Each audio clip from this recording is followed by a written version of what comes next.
is she's been in the business for, I don't know, she's made over 100 movies. She had a breakthrough at the age of 17, and she was just nominated for an Oscar this year for Best Actress in 45 years. And she's in her 60s now. And she said something that, you know, I haven't ever lectured about this, but Nicola and I were talking about this not too long ago, and it started to make me think about this whole thing about the actor's process, mostly in auditioning, mostly from a business perspective. So she says, Charlotte Rampling says this: I've always, since the beginning, had my antenna out. Like, you can't get me. It makes you more interesting when people know they can't get you. Now, I am not advocating playing games here, but I think the inherent mystery of who you all are is the most important aspect. First of all acting is mysterious anyway because being human is mysterious.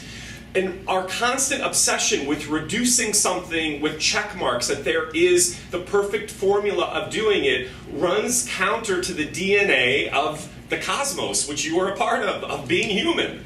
So I think the part that I want to impress you with tonight, and what we'll hopefully see like we saw last night, is that why is it that you in auditioning, you out in the world, constantly give away the candy store? You do it because you want to be liked, and you think if you do that, they're going to like sign you up for the job. It's actually just the opposite. I started thinking about, you know, I'm older, but I just broke up with someone the other day. It's okay, I'm fine. I thought somebody was going to go, aw. Anyway, it's fine. So, but here's the thing. Here's the interesting thing about in the dating world. You know, where is the mystery of it anymore? The truth is just think about it from a human perspective. You're intrigued by people who you can't quite get. That's what drives chemistry. And again, I'm not asking you to manipulate and not be honest with people. But I think we're now living in a world where everything is telegraphed 24/7. You can't escape from it.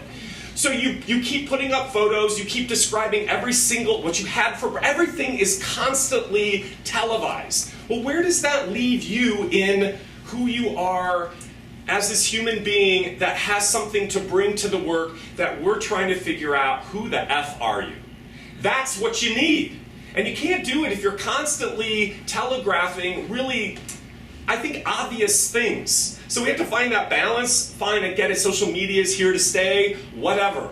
But I also think it's really interesting, like, you know, if I meet somebody, this is a crazy example, but it's true. You've all had these experiences. You meet somebody over any sort of dating app, and then you take it to text, and then from one day you're just texting, the next day it turns into sending nude selfies. Nothing wrong with that if we want to roll that way, but where is the mystery? You know what I mean? It's gone if they're sending you right away. It's gone.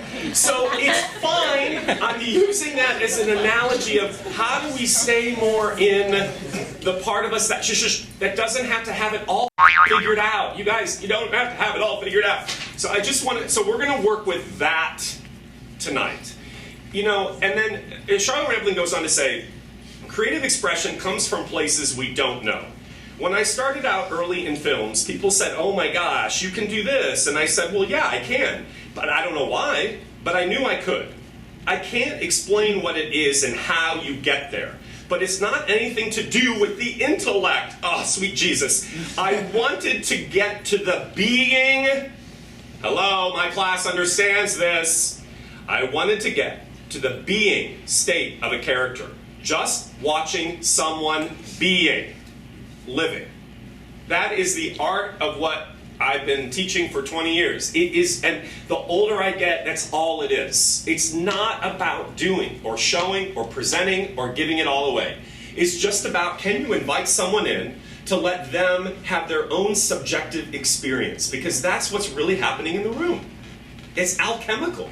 Really good agents and managers don't say we have an audition for you. They say we have an appointment, or casting wants to see you, or CSI would like to see you for this. It's only you put in your head, it's me versus them. Now I have to audition. Now I have to present. We have to try to break that whole dynamic so that you are just existing.